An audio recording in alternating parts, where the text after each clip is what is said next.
Olá, amigos, tudo bem? Sejam todos bem-vindos. Estamos no ar com mais uma edição do Fato Econômico. Hoje é sexta-feira e a gente está hoje com a edição do Fato Econômico para trazer várias informações importantes que saíram aí durante a semana, né, dentro do calendário econômico, que a gente acha importante comentar, né, e falar, porque são índices e são dados, números que impactam muito na economia brasileira. E agora a gente vai começar a ver um movimento maior em relação ao que esses dados representam para o ano de 2025, as expectativas do mercado e também para 2026. Para a gente, então, trazer esses dados, está comigo aqui o André, da Silva Pereira. André, e aí, tudo bem? Tudo certo? Tudo jóia, Moisés? Tudo jóia, pessoal? Vamos falar um pouco mais de Brasil aí. Isso aí, vamos falar dessa conjuntura aí para tentar entender um pouquinho o que está acontecendo, né? Porque a gente tem dados de desemprego, a gente tem IGPM, a gente tem IPCA, e são dados assim que chamaram a atenção do mercado. Então vamos começar aí. Tu trouxe aqui alguns slides, né, para a gente ir passando e analisando. Então vamos falar sobre essa conjuntura brasileira, também gaúcha e regional em 2025. Depois eu tenho dados do IGPM e também uma análise do Serasa, né, principalmente sobre os índices de inadimplência e também sobre o cenário aí para 2025. Então, pode começar trazendo esses dados aí para nós e comentando já, né? Porque são importantes esses dados. Então vamos lá, Moisés. O interessante da gente fazer essa mescla de variáveis, emprego, inflação, que a gente pode medir tanto pelo IPCA, quanto pelo IPCA 15, quanto pelo GPM, falar também da questão da inadimplência financeira das empresas e falar de relatório Focus, é que as variáveis se interrelacionam.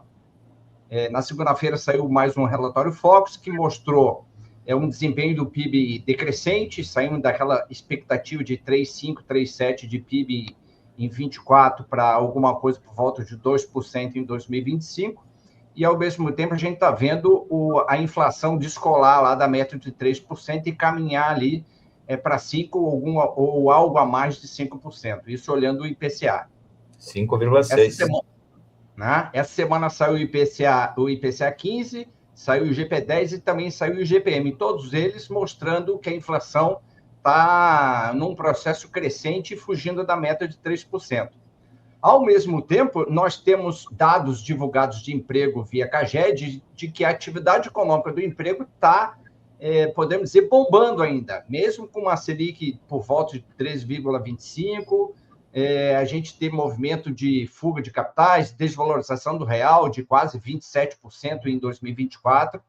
A gente vê que o estoque de emprego entre admissões e desligamento para o ano de 2025 é um saldo bastante robusto. O mercado estava se prevendo um saldo por volta de 70 mil, e a gente apresentou via CAGED, divulgado agora essa semana, um saldo de 137.303 vagas.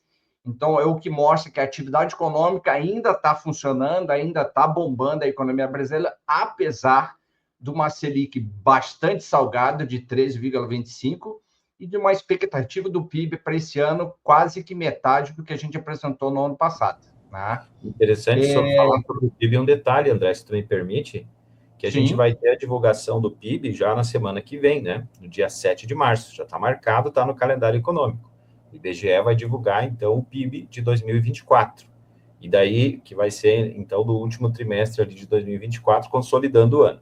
E a gente vê que tem a expectativa do mercado entre 3,49, 3,50, e o governo esperando mais do que isso, de 3,50 a 3,80, né, de aumento do PIB. Mas para o ano de 2025, o mercado está prevendo 2,06. Então, é uma diferença bastante grande, né? Então, a gente vai ver esses dados, vai esperar com a expectativa esse dado do PIB, justamente para a gente tentar entender o que está acontecendo, né? Então, é importante pontuar que o PIB é algo que a gente vai analisar mais a fundo a partir do momento que tiver aí os dados consolidados de 2024. Isso aí, Moisés. Se tu me permite, passa aí o slide aí. Olhando o dados por período, né, aí a gente pega ali no CAGED, no Ministério do Trabalho e Emprego, de 2020 a 2025, a gente vê que tem um saldo crescente nesse período, né, tivemos ali a pandemia, tivemos a transição de Bolsonaro para Lula, né? Tivemos aquela desvalorização ali, podemos dizer, desvalorização do real no último trimestre de 2024, mas a gente ainda tem ali um saldo crescente bastante forte, né? Para esse período de governo, de mandato de Lula e mandato de Bolsonaro, apesar da pandemia que teve aquela relação bem negativa ali no período de 2020. São aqueles 4, digamos, esse triângulo negativo para baixo ali de menos 83, 549, apresentado ali no ano 2020. Né?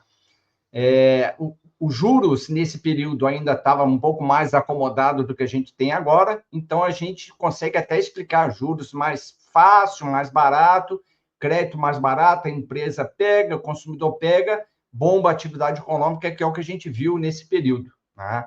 O que chama atenção agora, para final de 24 para 25, é que apesar desses juros vir numa crescente,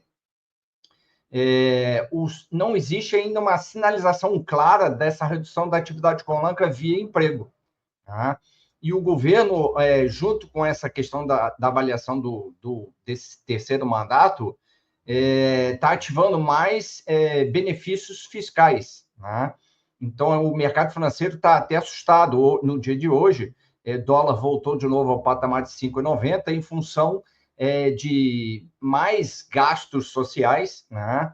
Não estamos entrando no mérito se é bom ou não é bom, mas no momento em que o gasto do governo é um gasto excessivo, além da sua receita, não seria a hora ideal do governo abrir mais caixa, né, para financiar mais gastos. Se tu puder rodar aí a próxima.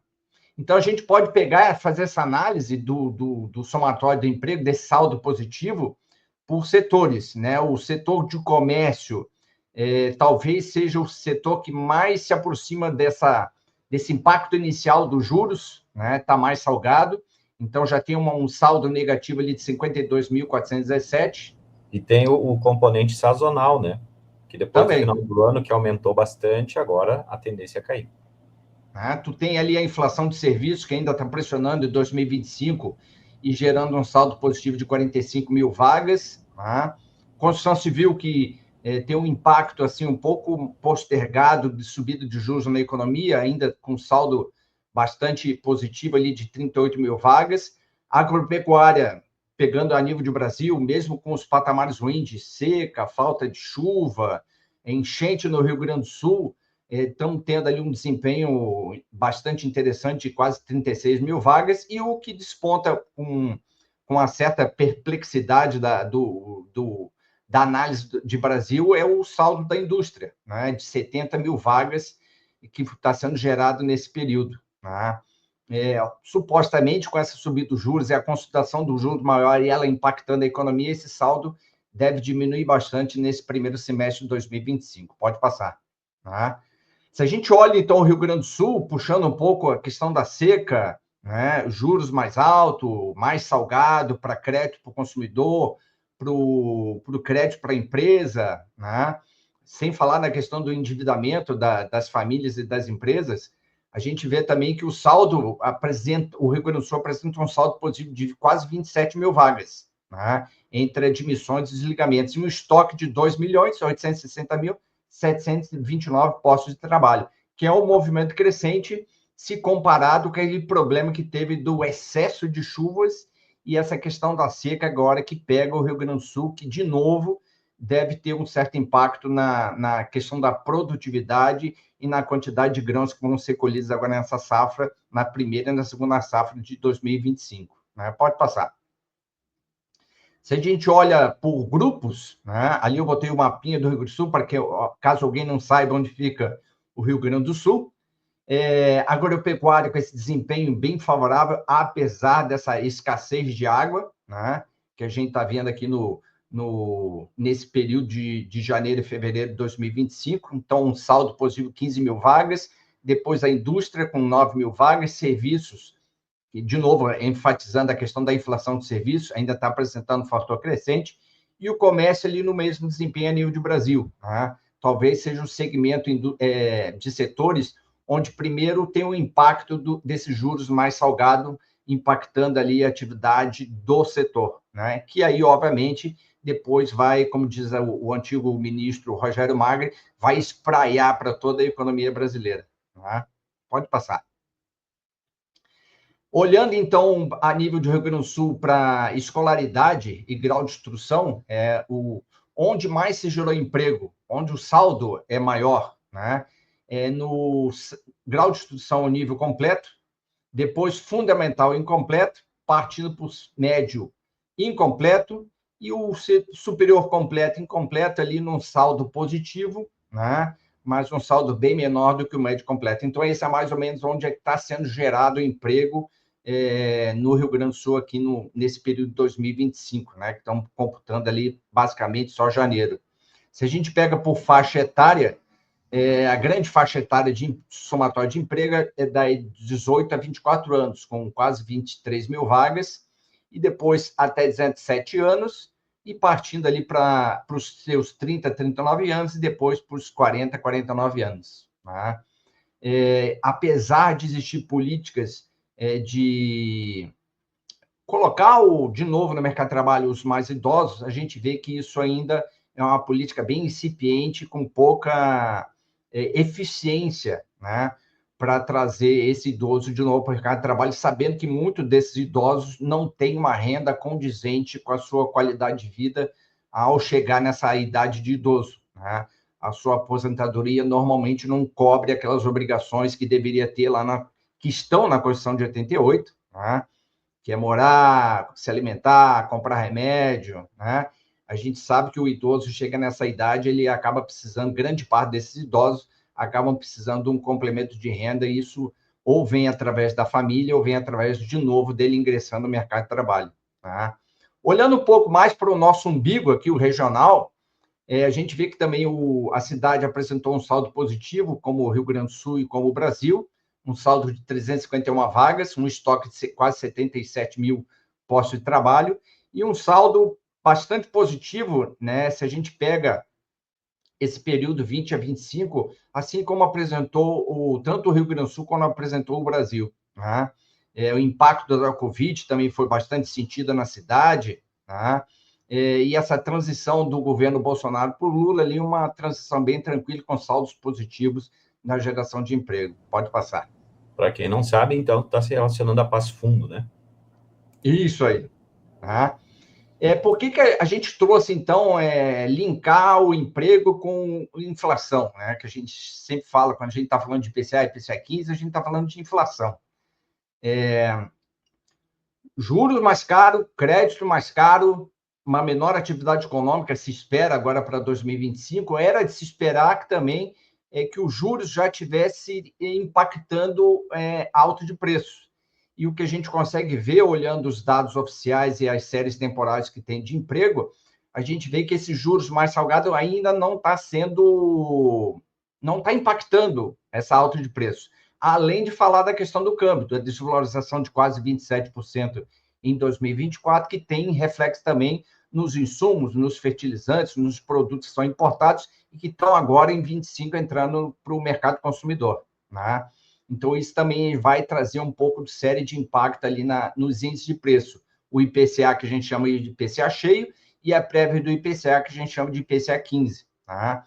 Ali eu fiz um gráfico básico, onde a gente pega o IPCA cheio, a prévia do IPCA, né? O IPCA cheio é o vermelhinho, o IPCA... Não, o IPCA cheio é o vermelhinho, né? O verde é o IPCA amplo, só de domicílio, e o roxinho, o azul, né, mais escuro, é o percentual de alimentação e bebidas. Né?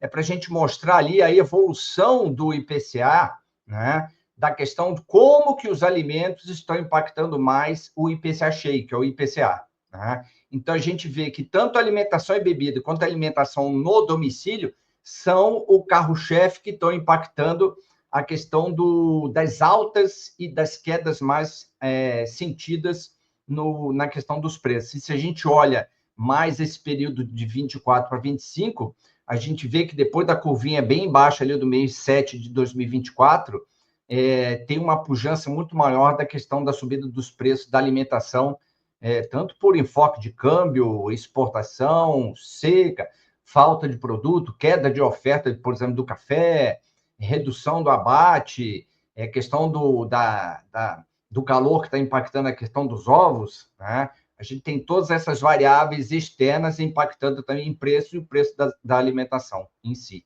né? E o preço da alimentação em si puxando o IPCA cheio. Pode passar. Aqui, então, eu fiz um paralelo, né, para a gente tentar explicar como que o IPCA 15 se comporta para ajustar o IPCA cheio, que é o IPCA. A gente vê que eles caminham muito próximos, né? As linhas ali do IPCA, que é a vermelhinha, e o IPCA 15, que é a verdinha, né? Um caminho muito parecido.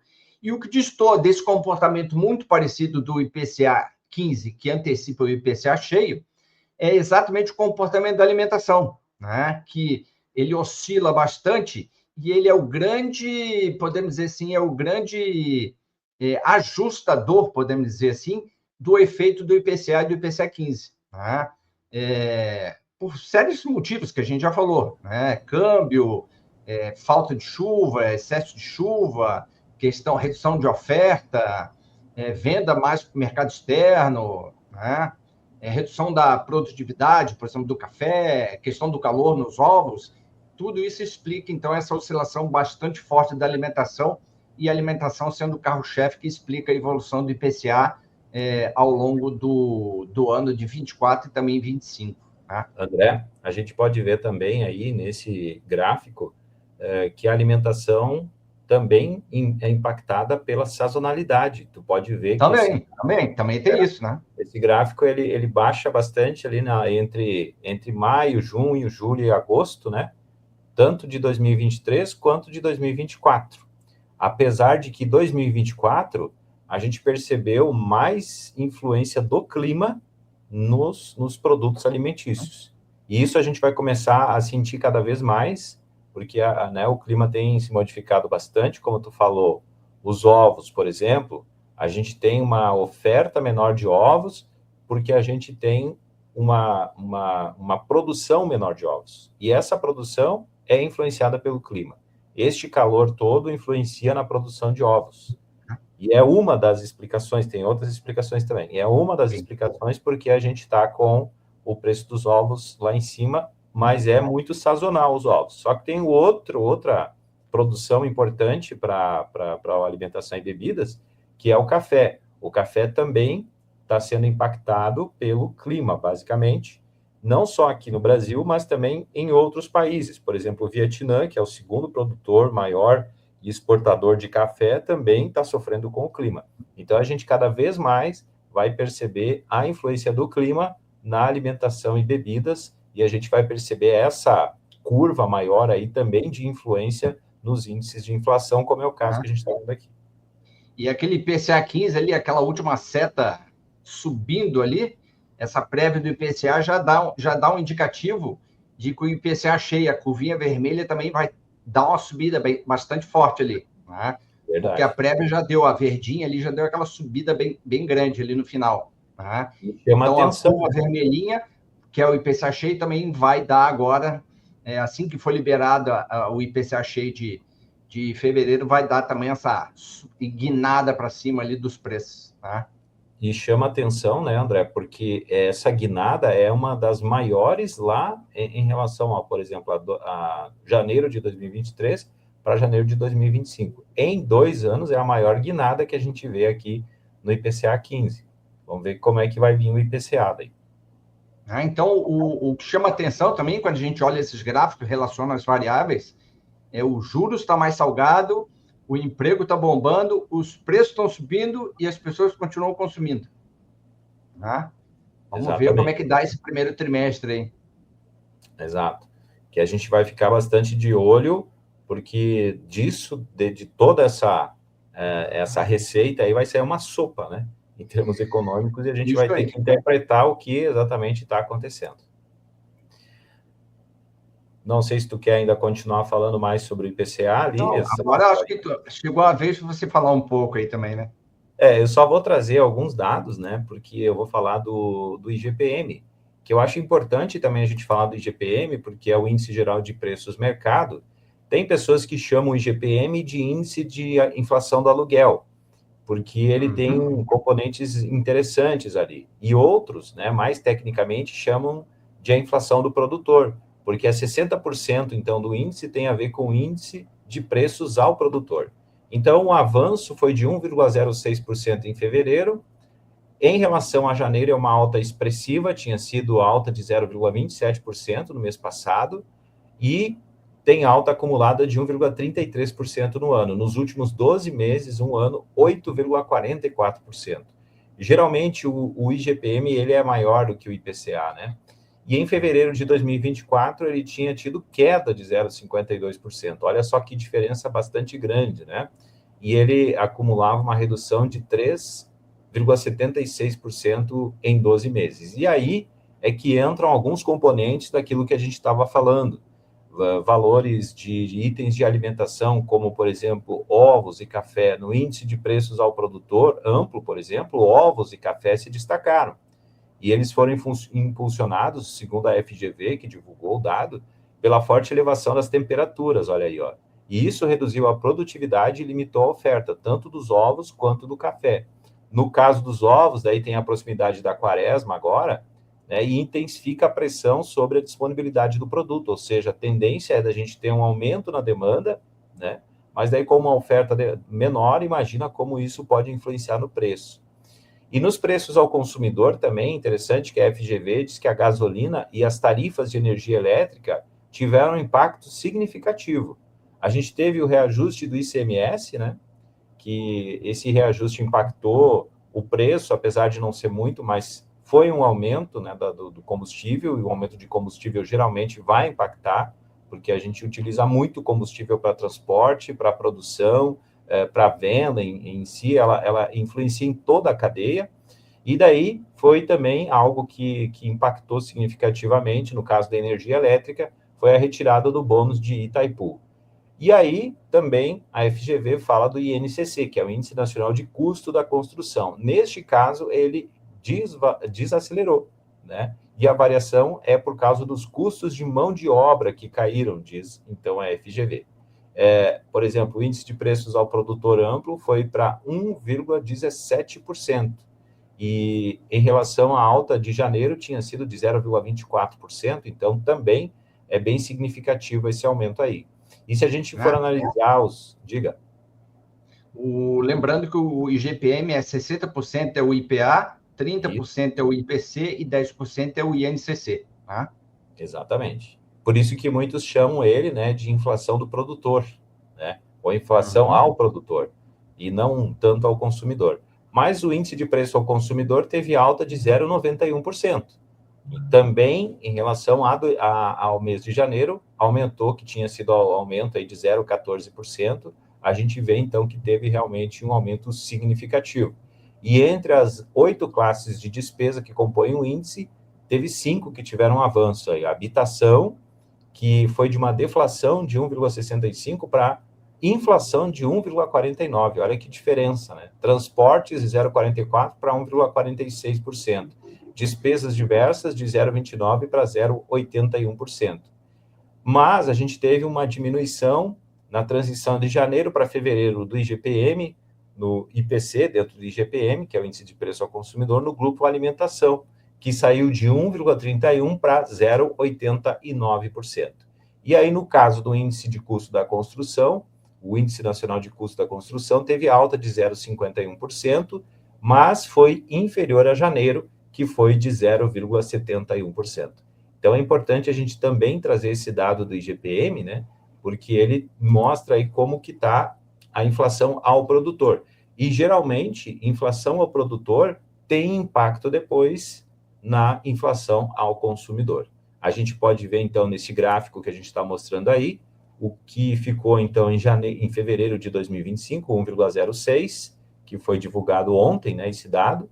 Tivemos janeiro, 0,27%, fevereiro de 24, 0,52 negativo, ou deflação.